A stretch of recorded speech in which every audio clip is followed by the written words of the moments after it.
व इय्याका नस्ताईन।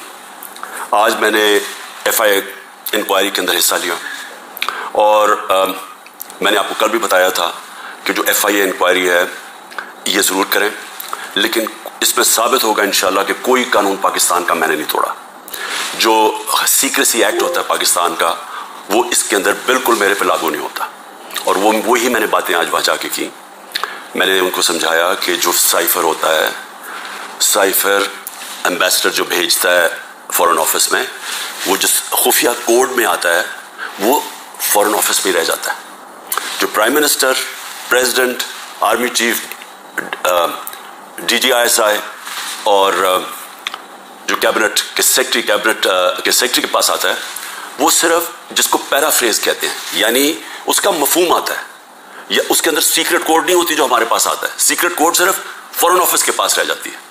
तो पहली चीज तो ये है कि मैंने कोई सीक्रेट कोड उसकी तो हमारे पास आई नहीं, तो उसका सवाल ही नहीं पैदा होता कि सीक्रेट कोड हम आम कर दें, यानी कानून तोड़ें।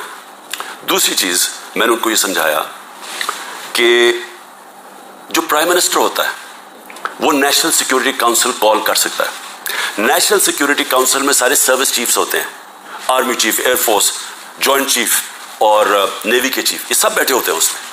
और उसमें फिर हमारे फॉरेन ऑफिस भी होता है और हमारे जो सीनियर मेंबर्स होते हैं। ये फोरम होता है सबसे बड़ा नेशनल सिक्योरिटी का, ये फैसला करता है।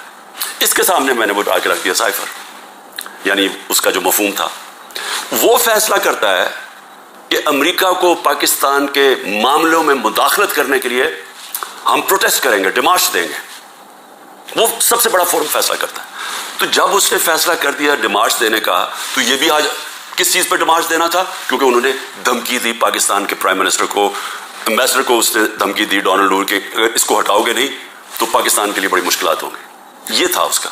तो उसमें और भी जिस तरह चीजें मैं बता चुका हूं कि इमरान खान खुद ही रूस चला गया था। ये कौन फीड कर रहा था? ये सबको पता है कि जिसके लिए ये पैगाम आया था वही फीड कर रहा था अमेरिकन को कि इमरान अकेला अपने फैसला करके तो चला गया रूस, जिस तरह के बाकी कोई ना मैंने किसी और फॉरेन ऑफिस और किसी से मुशावरत की थी। जो एम्बेसडर अरशद मजीद कहते रहे कि ये गलत है, क्योंकि सबको पता था, इस 1 महीने पहले से पूरा प्लान बना हुआ था वहां जाने का रूस का। अब मैं जिस मामले पे आना चाहता हूं, जो असल ब्रेकिंग न्यूज है वो ये है। ये बड़ा ज़रूरी है आपके लिए समझना, क्योंकि मेरा ईमान है अल्लाह अल हक है। जब मेरे ऊपर इन्होंने इतने ज़्यादा केसेस किए, मेरे ज़हन में भी नहीं आया इस मुल्क से बाहर जाने का।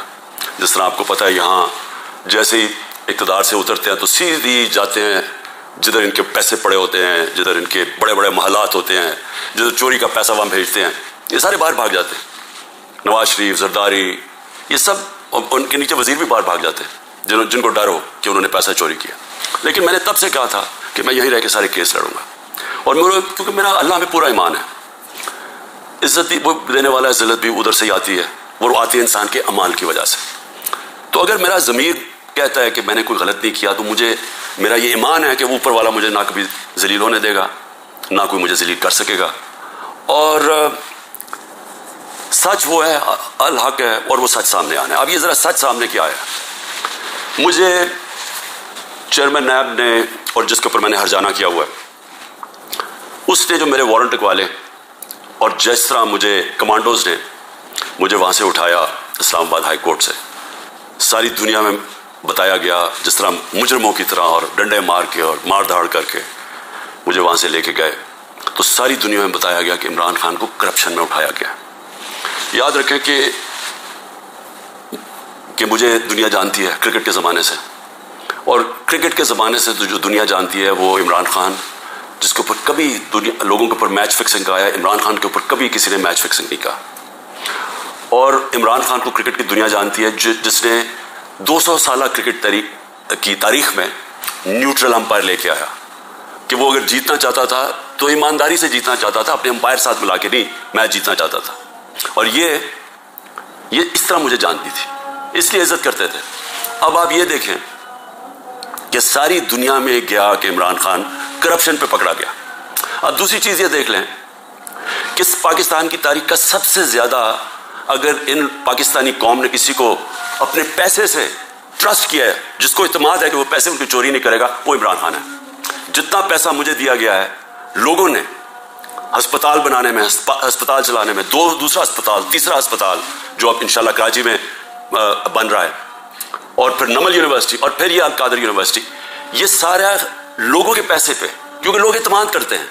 और ये सारी मैं बनाया उन लोगों के लिए, ना जो वो कैंसर का इलाज करवा सकते हैं और ना वो आला तालीम ले सकते हैं यूनिवर्सिटीज में, और पैसे देते जा रहे हैं। तो उस आदमी को, और खासतौर पर बैरून मुल्क पाकिस्तानी जो मुझे सबसे ज्यादा पैसा भेजते हैं, उनके सामने कहना कि ये चोरी के ऊपर पकड़ा गया है, सारी दुनिया में मेरी तौहीन की। मैंने इसलिए नैब चेयरमैन के ऊपर हर्जाना किया हुआ है। और अब जो मेरा केस है वो और मजबूत हुआ है। और वो मजबूत कैसे हुआ, ये जरा मैं अब आपको बताता हूं कि अल्लाह की तरफ से वो अल हक है, उसका वादा है कि सच सामने आना है। 21 अप्रैल 2020, आज से 3 साल पहले, 2 साल पहले, सॉरी, आज से 3 साल पहले, आज से 3 साल पहले एग्जीक्यूटिव बोर्ड नैब की मीटिंग होती है, और उसके मिनट्स अब मेरे पास हैं। 342nd जो एग्जीक्यूटिव बोर्ड की मीटिंग थी, उसका मिनट्स मेरे सामने है। अब मिनट्स के अंदर क्या चीज आती है सामने, पहले तो बताऊं उस बोर्ड मीटिंग में बैठा कौन था। चेयरमैन नैब, डीजी ऑपरेशंस कौन था, जाहिर शाह इस वक्त डिप्टी चेयरमैन नैब है। इस वक्त प्रोसिक्यूटर जनरल बैठे हुए थे, वो अभी भी प्रोसिक्यूटर जनरल है, और एक और डीजी, एक और बैठे थे इरफान मंगी, और एक और हुसैन, उस वक्त के डिप्टी चेयरमैन बैठे हुए थे। ये हाई पावर्ड मीटिंग के अंदर क्या फैसला होता है, ये फैसला होता है कि जनाब मलिक रियाज की और अली रियाज का वो केस था, जो उनका बेटा मलिक रियाज का, उसके ऊपर फैसला किया जाता है कि ये जो हम इंक्वायरी कर रहे हैं, और किस चीज पे इंक्वायरी कर रहे हैं, तब यही जो मलिक रियाज का जो डील हुई थी एनसीए के साथ, ये जो पैसा आया था, जो इन्होंने कहा कि मैंने, क्योंकि अल कादर उसने मलिक रियाज ने स्पॉन्सर की थी, इसलिए मैंने उसको फायदा करवाया था। अब ये सोच लें कि 3 साल पहले नैब के अंदर ये इंक्वायरी शुरू हुई, और इनको पता था, क्योंकि मैं आपको बता दूं कि जो डिप्टी चेयरमैन वहां बैठे हुए थे मीटिंग पे, प्रोसिक्यूटर बैठे हुए थे, इसका मतलब नैब चेयरमैन को पता था। और इसीलिए जब इन्होंने जोर लगाया, आफ्ताब सुल्तान जो पहले नैब के चेयरमैन थे, उन्होंने इसके ऊपर एक्शन नहीं लिया, क्योंकि उन्हें पता था कि ये इंक्वायरी होके बंद हो चुकी है। और ये इंक्वायरी थी, नैब डायरेक्टली इंग्लैंड के एनसीए से राब्ते में थे, और उन्होंने एनसीए ने जो उनके साथ जो सारी जो अंडरस्टैंडिंग हुई, वो ये मिनट्स के अंदर है। इस पे क्या चीज कही गई है, ये भी समझें। इस मिनट्स पे ये लिखा जाता है कि ये अगर जो पैसा हमें सिर्फ एक चीज, बाकी तो कैश उन्होंने कहा आ जाएगा, जो एक चीज है वो 1 हाइड पार्क जो मलिक रियाज या अली रियाज ने खरीदा था नवाज शरीफ के बेटे हसन शरीफ से 50 मिलियन पाउंड का, तकरीबन 18 अरब रुपया, 18 अरब रुपए की प्रॉपर्टी खरीदी है नवाज शरीफ के बेटे से। और मैं फिर से कहता हूं कि वो बाहर इसलिए भागा, जब दोनों बेटे बाहर भाग गए कि हम तो पाकिस्तान के शहरी नहीं है। जब नैब ने उनसे यह सवाल पूछा, दोनों बाहर भाग गए। और भी जो उनकी प्रॉपर्टीज है, कहते जी हम जवाबदेही नहीं है। और ये सुन लें कि वो सिर्फ इस पे ये मिनट्स में है कि जब अली रियाज वो प्रॉपर्टी बेचेगा जो इसने हसन शरीफ से खरीदी थी, उसके बाद अगर तो वो पैसा ना आया तो फिर नैब भी एक्शन लेगी और फिर एनसीए भी इंग्लैंड एक्शन लेगी। अगर वो प्रॉपर्टी बेच देता है तो ये इंक्वायरी बंद हो गई, इंक्वायरी क्लोज हो गई थी। तो मैं नैब चेयरमैन से अब सवाल पूछता हूं कि आपको इस चीज का पता होगा, क्योंकि ये चीज कोशिश की गई, ये जो चोरों का टोला ऊपर बैठा हुआ है कि किसी तरह इमरान खान को पकड़ लो, तो आफ्ताब सुल्तान तो नहीं माना होगा इस चीज पे, क्योंकि उसको पता होगा कि ये सारा ये फ्रॉड है, ये यानी ये केस मेरे ऊपर जो कर रहे हैं इसकी बुनियाद ही कोई नहीं है। और ये आप सुन लें कि मुझे इस चीज का नहीं पता था। अब अगर ये कोई सोचेगा ना जी कि इमरान खान ने ये बंद करवाई है, तो मुझे अगर पता होता तो मैं जब नैब की इंक्वायरी कर रहा था मैं तो तब उनको बताता। मुझे तो आज ये मिली है चीज। अगर ये कह रहे हैं ना कि प्राइम मिनिस्टर ने बंद कराई है, तो मैं तो पहले जाके नैब चेयर, जब इन्होंने 3 घंटे मुझे बिठाया नैब में, मेरे से इसके ऊपर इंक्वायरी की कि जी आपको पता था, आपने कुछ किया है, या आपने वो, यानी खैराती यूनिवर्सिटी बनाने के लिए मैंने उसका फायदा करवाया है मलिक रियाज का। और ये भी पता था जब ये एनसीए से बात कर रही थी नैब, तो उनको पता था कि सुप्रीम कोर्ट के अकाउंट में पैसा आना है।